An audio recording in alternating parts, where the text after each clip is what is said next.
predictions tended, however, to run toward the non-specific. Things like, something terrible will happen to you today. It might involve the number 6, or money is coming. Open your hand for it, or you have a big decision and it will not make itself. The people who came to the little bright blue house at 300 Fox Way didn't mind the imprecise nature of their fortunes.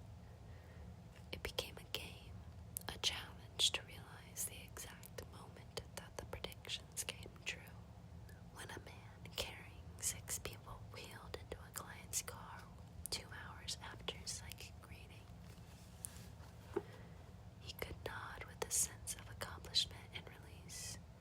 When a neighbor offered to buy another client's old lawnmower if she was looking for a bit of extra cash, she could recall the promise of money coming and sell it with a sense that the transaction had been foretold.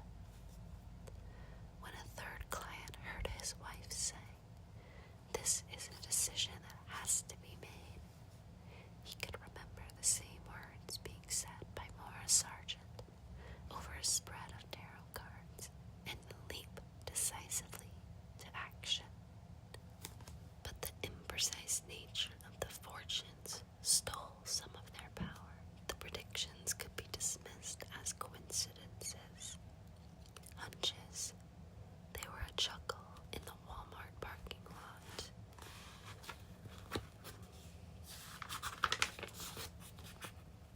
When you ran into an old friend as promised, a shiver when the number 17 appeared on an electric bill, a realization that even if you had discovered the future, it really didn't change how you lived in the present. They were truth, but they weren't all of the truth. I should tell you, Mara always advised her new clients that this reading will be accurate, but not specific. It was easier that way. But this was not what Blue was told. Again and again, she had her fingers spread wide, her palms examined, her cards plucked from velvet-edged decks and spread across the fuzz of a family friend's living room carpet. Thumbs were pressed to the mystical, invisible third eye that was said to lie between everyone's eyebrows. Runes were cast and dreams interpreted, tea leaves scrutinized, and seances conducted. All the women came to the same conclusion, blunt and inexplicably specific. What they all agreed on, in many different clairvoyant languages, was this: if Blue was to kiss her true love, he would die. For a long time, this bothered Blue. This warning was something specific, certainly, but in the way of a fairy tale. It didn't say how her true love would die.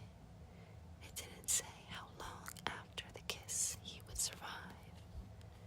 It didn't have to be a kiss on the lips. Would a chaste peck on the back of his palm prove as deadly? Until she was 11, Blue was convinced she would silently contract an infectious disease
half-sister, Neve, came to their little town of Henrietta. Neve had gotten famous for doing loudly what Blue's mother did quietly. Mora's readings were done in her front room, mostly for residents of Henrietta and the valley around it. Neve, on the other hand, did her readings on television at 5 o'clock in the morning. She had a website featuring old soft photographs of her staring unerringly at the viewer. 4 books on the supernatural bore her name on the cover.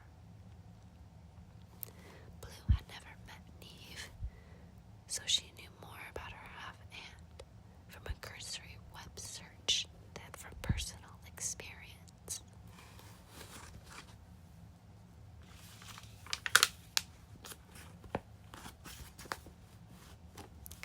Blue wasn't sure why Neve was coming to visit, but she knew her imminent arrival spurred a legion of whispered conversations between Mara and her 2 best friends, Persephone and Gala, the sort of conversations that trailed off into sipping coffee and tapping pens on the table when Blue entered the room.